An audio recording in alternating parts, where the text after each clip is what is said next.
Hi and welcome to Solar FPV. Anas here, and it's been quite a quiet January, as I said in my previous video. But there has been some products coming out, and things that would be very interesting to see some reviews on.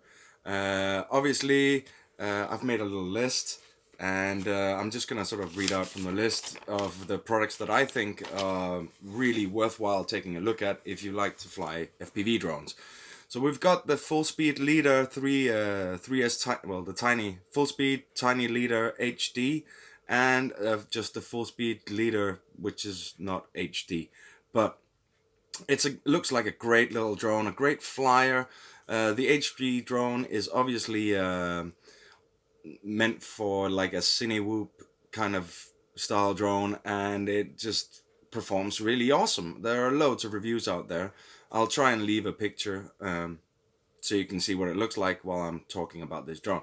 What else have we got? We've got the Diatone GT-R349, which is a 3-inch micro racer, and there are loads of reviews out there.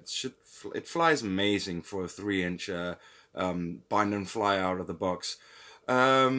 Obviously, the Mobula 7 that came out before Christmas, there's been a lot of hype about that, and the Eachine Trashcan, which is also out and is also performing pretty okay for a little whoop style ducted. Sorry, I don't like saying tiny whoop because that's a brand. But let's just call them micro ducts from now on, at least on my channel. So it's a nice little micro duct drone. Some people have already fixed the little washout issue that it had, and there are great reviews about that. I'll leave a picture of the trash can as well. What else have we got? We've got a camera drone, which is a kind of a contender to the camera drone market, like Phantom and Mavic and all these drones, and the Xiaomi Mi drone, which is pretty awesome.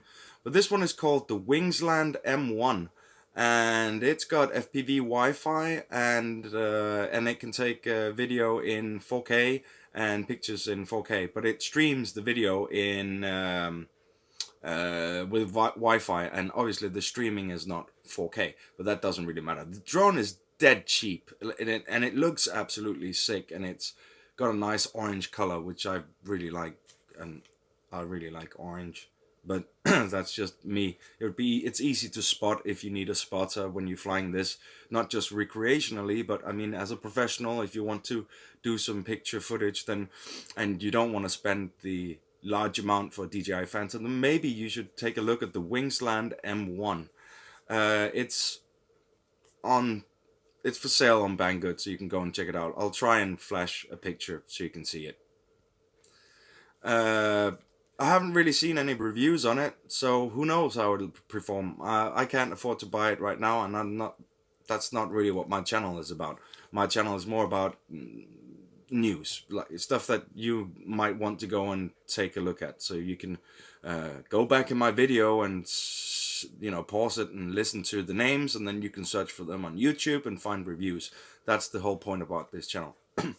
And another thing, a great new product that just came out, the Eachine Tyro79, which is a kit drone, a 3-inch kit drone, and it's just unbelievably a dead cheap, awesome 3-inch I mean, all you're gonna need to do is basically choose your receiver and build the drone, and maybe buy some new props, because I mean, they had to keep the price down, and they obviously had a lot of these bullnose props that they wanted to get rid of that they couldn't sell anyway. So, but I mean, if you're racing, bullnose might actually be a good deal. It might actually give you that. It's not gonna give you a great what do you call? It's gonna give you good performance in the form of speed, but I'm not really sure that those bullnose will be the right ones for you, but definitely check out the Eachine Tyro79 if you like builds and you like to do it yourself there, and you would like to have a 3-inch. That drone is just absolutely sick. I mean, I must say it just looks absolutely sick. The specs are great, and it even got a Grumpy Trev thumbs up approval, which in my opinion, means a lot, because he's definitely very critical about Chinese products that are just coming, which are supposed to be bind and fly or build and fly. But he approved it, and everybody I've seen who've tried it out have approved it. They just think it's a great, great product. So go and check out, I would say, Grumpy Trev's review of the Tyro. And I know that, I think, Andyrc just put out a build video on how to build it and set it up. So you would definitely want to go and subscribe to Andyrc's channel, because if you're buying this drone, so you can go and check out that video if you have any questions while wanting to build this thing. And that's it. Of course, you're going to need to buy batteries for it and a charger, and you're going to need to have a radio and FPV goggles to get the full feeling, of then you basically, it's just an awesome drone. It's an awesome product that just came out from Eachine. And I must say, I'm really surprised by Eachine. They are making more hits than misses lately. And if they continue this way, they're going to have an amazing brand in the future at the end of this year, if they can keep it up all year. What else have we got? Well, we've got some new motors out from a new motor company. They're called Flywoo NIN. And they're 2207s, and they also have 2306 motors. And they're a brand new company. Albert Kim has presented these motors in one of his recent videos, and they actually look really sick. And I'm really looking forward to seeing him test them. But I mean, if you are not afraid of experimenting with new brands and new motors like me, I just want the drone hobby to diversify more. And I want there to be lots of companies that offer, so there's lots of competition on who can make the best product, so that we can get the best product. And there's also, a space for the cheaper products. There should be a space for cheaper products on this market. I mean, not everybody has a lot of money to spend, and this hobby can get as expensive as you want it to. I mean, you could always start flying jet planes and building, 1/10 scale size models, and they cost a lot of money, obviously. So there should be a space and a place for cheaper products, and also top of the line products for professional flyers and stuff like that, and for people who just want the top specs they can get and best performance they can get, even though they're just hobbyists. But yes, the Flywoo NIN motors, that, I don't know, they look really good. We'll see how they perform in future videos. What else have we got? Well, I don't know. There's a Topsky FPV watch, which I don't know who would want to use it, but you can get a watch where that has an antenna and everything, and you can get your FPV feed.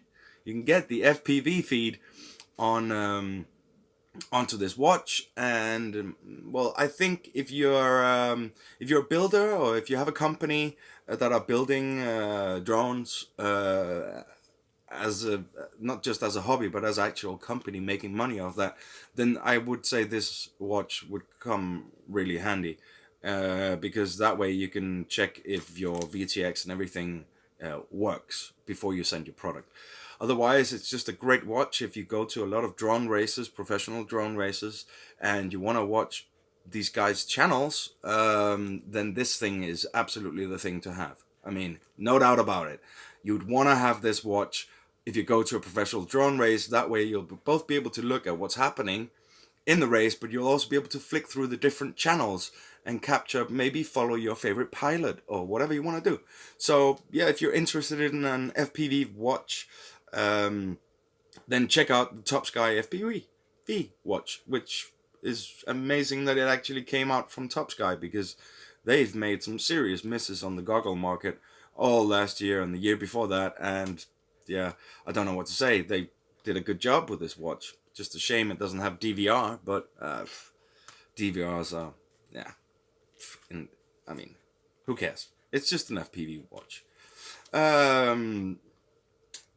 Nick Burns, he does an amazing review on that, and Drone Mesh and Andyrc are both taking the watch apart, trying to figure out how to maybe mod it or something. I know Andyrc figured out to take it apart. So if you're interested in buying it and modding it and doing stuff with it, watch Andyrc's video. It's just brilliant. Brilliant stuff. If you don't already know, Drone Mesh has a channel here on YouTube, and Drone Mesh has got an OpenFC project, which basically means he's gonna put together drawings of flight controllers and where to get all the parts so you can build your own flight controller. You should go to his channel, Drone Mesh, and there should be a video. You could just write on YouTube OpenFC Drone Mesh, and you'll find it. And in the video description, there's a link to the forum where you can come with ideas, what you would like to see. I know that he's working on it, but I know he's got a lot of balls in the air at the same time, and as you say, and he's working on a lot of really crazy stuff. Right now, I know he's testing out Neuroflight, and yes, you heard it right. There's a new contender on the market. We've got Betaflight, Butterflight, Clean Flight, Kiss, something Flight, and now Neuroflight. Now, in Neuroflight, as what I heard, is basically that they've deleted the PID controller. All the coding from the PID controller has been deleted and substituted by artificial intelligence, which means you have to train your quad either in a simulator or in the real world. All I can say is that I'm really interested in this project to see where it goes, because maybe PID tuning, if this all goes well, PID tuning could be soon part of the past of this hobby, and we won't need to do it. We will just need to build the quad, tell the quads, like the flight controller, tell the flight controller what specs we're using, like motor size, KV, battery size, weight of the quad, distance from motor to motor, and the AI will just control the PIDs. So basically, they are dynamic PIDs. Go and watch Drone Mesh's channel. He's got more info about it than I have. It's still very new, and he's the only guy I've heard talking about this. So that's really interesting news for 2019, and this came in January. Another thing is, if you're just starting out, you just found my channel, and if you found all this stuff a little bit like gibberish, all these terms and stuff, then I think you should go and watch Mr. Steele's videos on how to get into FPV from knowing 0% to knowing 100%. Mr. Steele, there's no way we can know 100%, but 99%, because I mean, this hobby is always progressing, but I know what you mean. And it's an awesome series. It really is. And he's just making it so that people don't waste their time and waste their money getting all kinds of expensive gear, even though they don't really know if they're into the hobby or not. So yeah, I would advise anybody just starting out who maybe stumbled upon this video to go and watch Mr. Steele's videos here on YouTube on how to get into FPV from knowing 0% to knowing everything that he knows. And yeah, that's it. He also has a new build video out, which is his own branded frame called the Alien. Obviously, there are copies on Banggood that you can buy, but please don't. Yes, they are okay, but it's not. They're not that. Those frames are not as well thought out as Mr. Steele's frame. Seriously, and it's a 5-inch, and it's the V2 of the Alien frame, and it looks absolutely sick. There have been some changes. He's really thought it out, and he actually told me there's also a 3-inch, and it's just come out. And I can't wait to have the money to buy that frame, because I so want that 3-inch frame from Mr. Steele. So want it. It's just gonna look sick. It's just gonna be sick. Sick. So I'm gonna look into that frame next month, and hopefully during the springtime this year I'll be building and making a build video about a 3-inch, if I can afford it, because there's so much gear. I mean, I just spent so much money on gear, basically new FPV goggles and stuff like that, and they kind of cost. So go and check it out. Go and check out Mr. Steele's channel. Go and check Andyrc's channel out. Go check Drone Mesh, and yeah, go and check out all the channels that I subscribe to, and go and subscribe to them, because these guys, they do really hard work, and they have videos on everything. There are loads of amazing channels there, and I pretty much subscribe to them all. So yeah, what else? Oh yeah, the Fullspeed tiny leader there I was talking about. Well, Pepeprawns made an amazing review of that one, and he's also changing the video because he made some mistakes. I don't think it was with that drone, but I'm not totally sure. I can't remember.